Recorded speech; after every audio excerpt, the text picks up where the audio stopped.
I just wanted to show you something.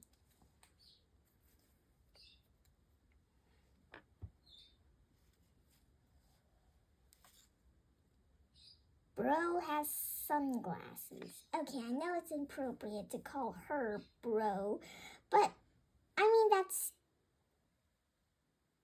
too cool.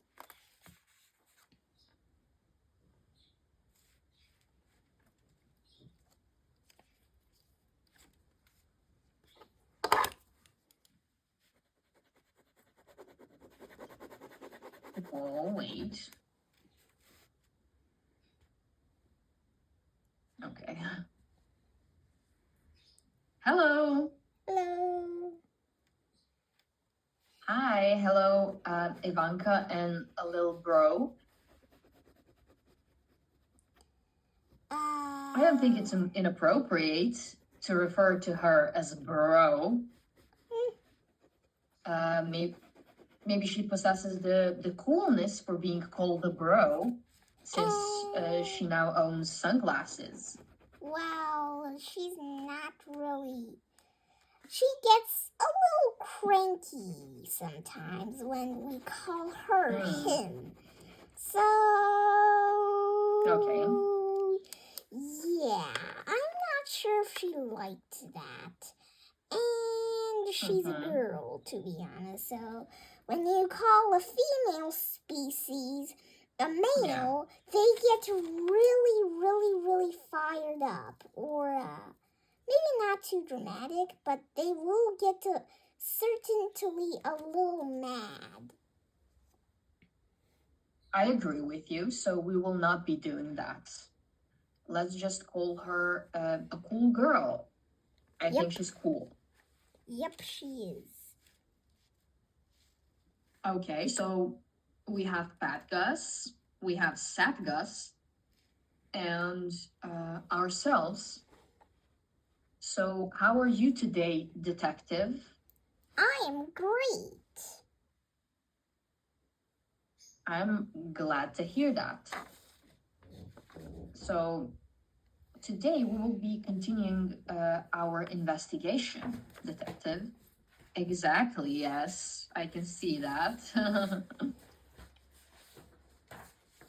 So before we start, tell me, did anything interesting happen over the weekend? This is not. Well, you see, I had the test today, so here's the thing. I had the test a little later than the other students, but there are still many people when we were doing the test, and it was fantastic because it was pretty easy, to be honest. Okay, and what was the test about? English, math, and Chinese. Okay, and since you think that it was pretty easy, that means that you probably are very smart and that you studied a lot, which I'm positive is very true. Okay, what's going on there? I see some purple steps.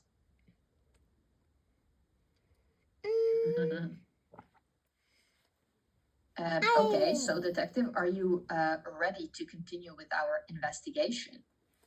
Okay. Oh, and also I have my homework.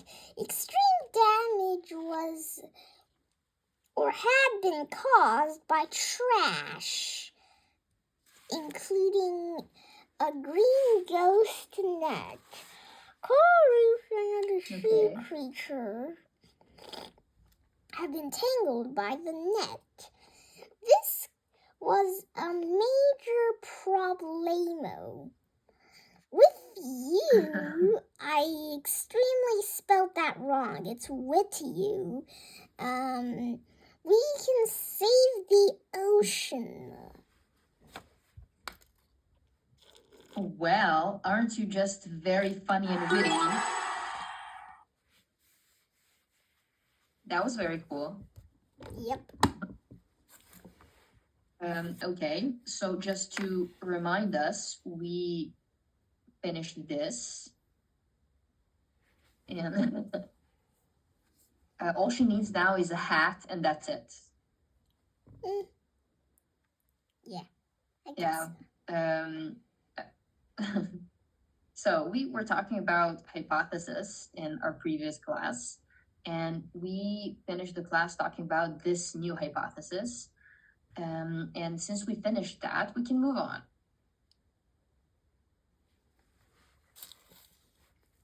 Okay, so this is a case conclusion, and I want you to read only this part that's yellow. Okay, just a moment. There you go. The evidence suggests that most great white attacks are not driven by malice, but by curiosity. And now we know that this fundamentally changes our understanding of this animal. Tell me, this says it's not driven by malice. Do you know what malice means? I think it means something about like violence or like going crazy on something. Yes, more specifically, if you are malicious and you are driven by malice, that means that you have bad intentions and your agenda is very, very bad. Oh. So this stems from a word, actually. I think it was Latin. I'm not quite sure. I'll have to check. You see these three first letters, mal. Mal. Right? They often, not always, when they are in the front of the word, right? When they're like sort of a prefix. When they make up a word, they give bad connotation to that word. So malice, malpractice, malfunction. Have you heard of these words before? I know malfunction. Okay. Well, how would you describe malfunction?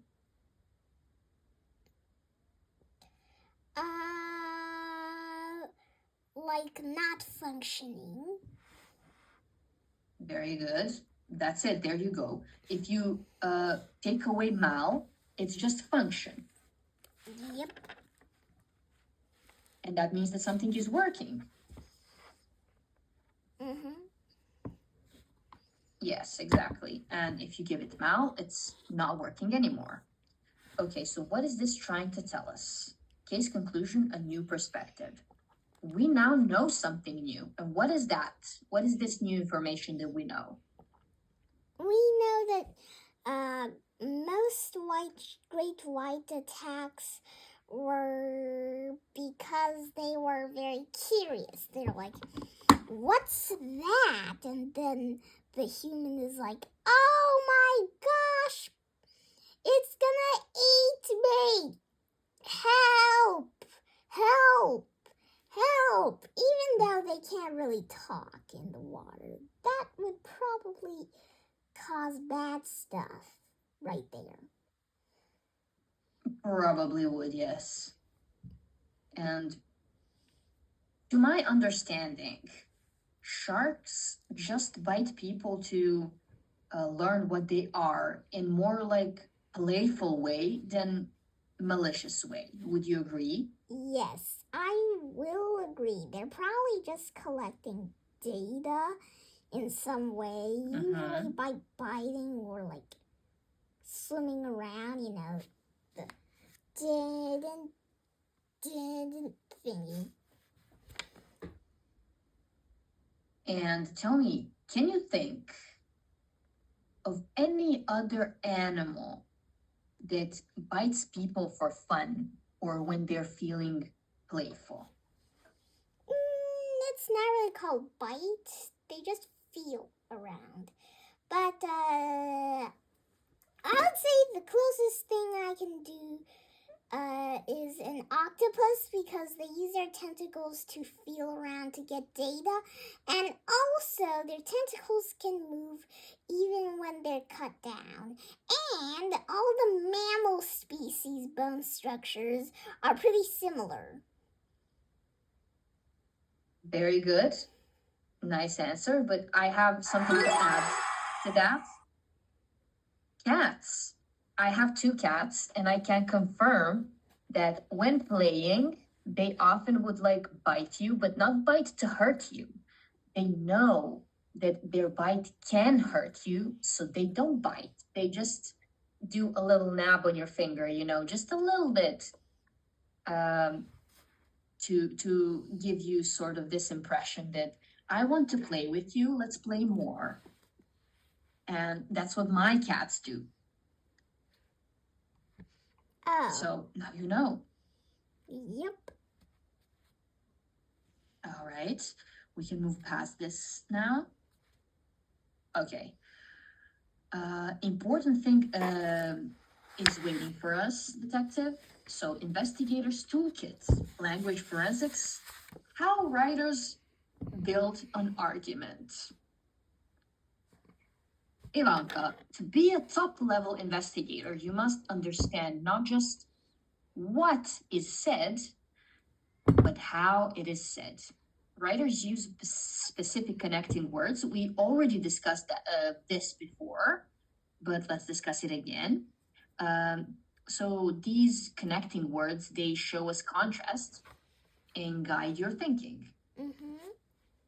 So tell me, can you give me an example for each one? However, despite, although. Maybe example in a sentence. Okay. First of all, I want to add something that I think you can put it in. First of all, I think I have this paper. Sorry. It's made out of paper. This paper, and the paper writes all the words I can use, like consequently, therefore, due to, owing to, however, nevertheless, although, even though, furthermore, moreover, moreover, whatever you call it. In addition, additionally, not only but also, in order to, so as to, so that, unless, provided that, as long as, otherwise. So, I think you can add nevertheless and even though. Okay, I'm just gonna say. Perfect. Fat Gustin to like her new dress. However, Augustine loved it. Perfect. Sisters thing. Yeah, they just, one of the little sister doesn't like it and the big sister likes it. Sometimes just sisters just do that. Despite that Frank is really dumb, he does not give up.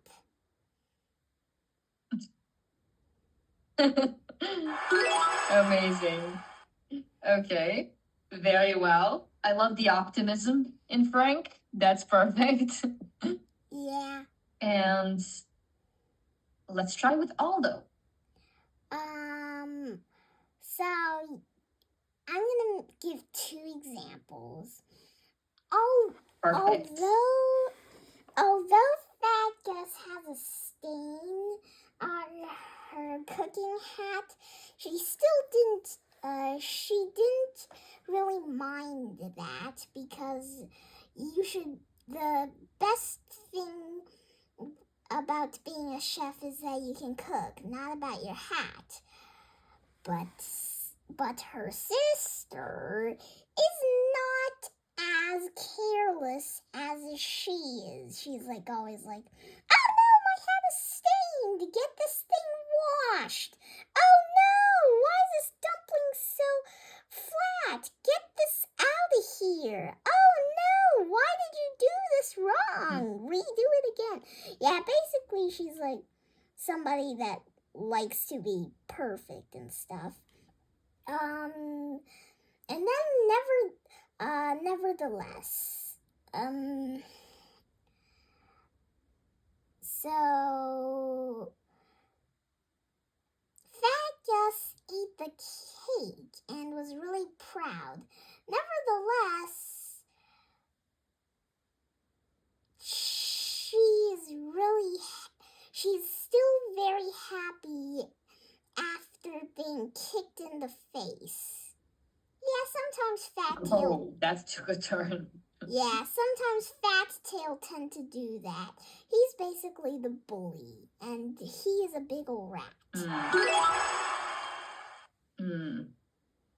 Okay. I love your examples, I must say. And now we have moved on to the next slide.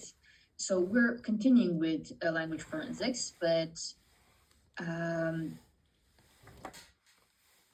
as it's written here, writers use words like but, however, though, although, even though, despite, in spite, to signal contrast between two ideas. You already said most of those, mentioned them, so it's perfect. We have some evidence from the text. I want you to read these 4 sentences for me. Can you do that? Despite Rogers being in the water, the shark swam away. A great lake and killed easily. Surprisingly, though, most victims lived to tell the tale.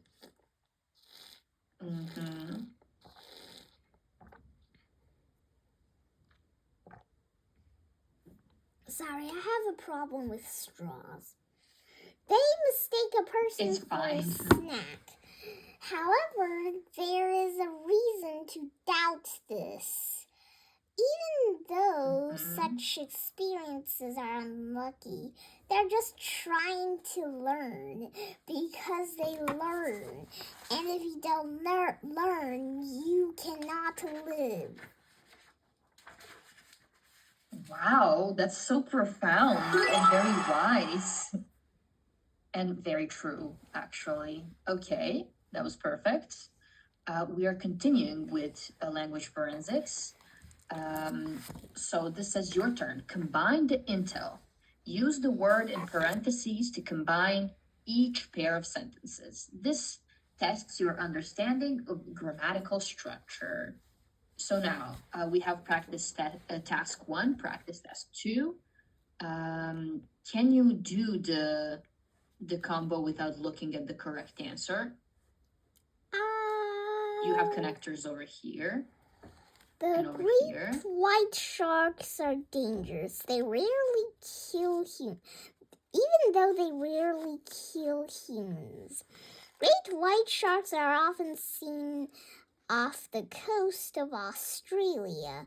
Surfing is popular. However, surfing is popular there, so most of them get attacks. Usually panic attacks. Well, let's see how well you did.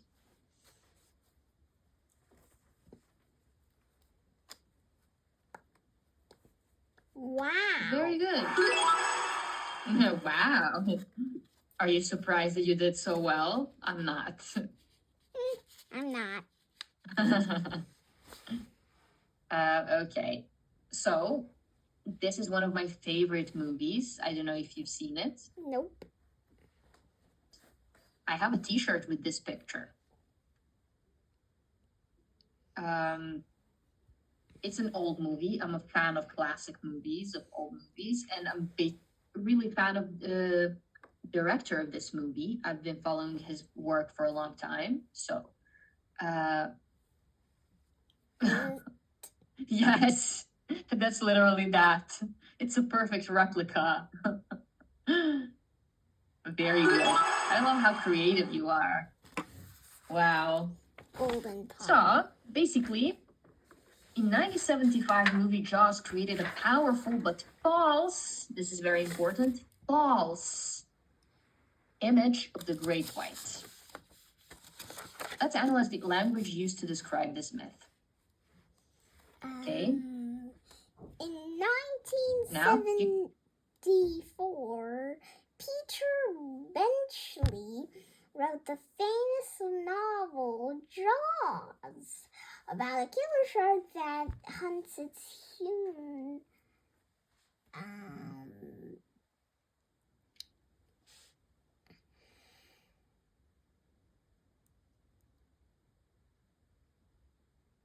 You have a word box to choose from. Its human victims. It led to some confusion about the true nature of great whites. The movie made the great white into a symbol of horror and death. However, the behavior of the shark shown in Jaws is actually inaccurate.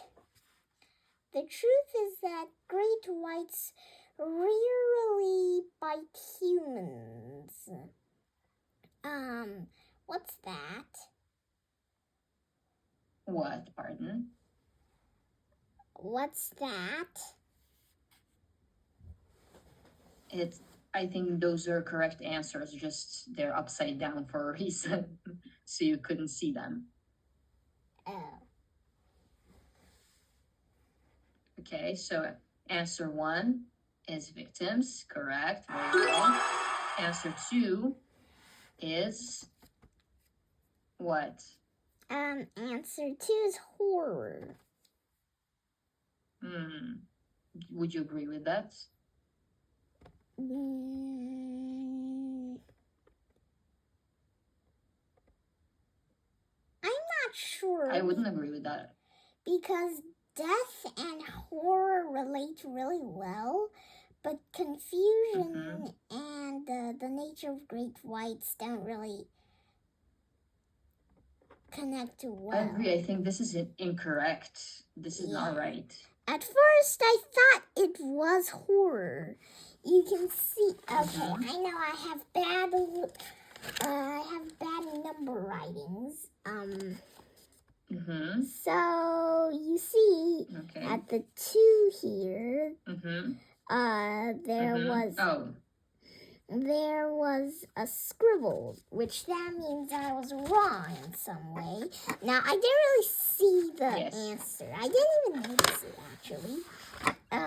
So I found out that it was confusion because people would be like confused and think that the shark in Jaws is actually the true nature of sharks. So that makes more sense. But horror about the true nature of great whites is also pretty obvious. So I chose it first, but then I found out that confusion and the death don't really go well. They don't. Especially in a movie like this that emphasizes the horror of something. It does not really emphasize the confusion. I think the confusion is like a product of the false information. So I agree with you. I think you did everything correctly over here, and I'm 99% pretty good. Thank you. So very good. Great job. Do you have questions about any of the answers you gave? Not really. I just want a question. You know that Frank is dumb, right? Well, yes, you told me many times. But when he gets older, maybe because he never gives up, and when he falls down or knows what he's getting into, now he always makes the mistake, even if someone warned him. So after the mistake, he would find out the solution to avoid the mistake, and then next time he would not go into that mistake, except for tripping down. He always trips down when he walks. I don't know why, but at least he's like the most favorite one that, the most favorite to be bullied. I mean, Fat Tail's favorite to be bullied because, first of all, he's dumb himself, so there's no problemo bullying him about his dumbness because that is true. Unlike Fat Gus holding a tiny diary and being made fun of, that's not really fair, but when they bully Frank, it is fair. Well, not too unfair like the Fat Gus case and scenario, because Frank is dumb himself. So I don't have any other questions. See ya. Okay. See ya. Bye. See you. See you.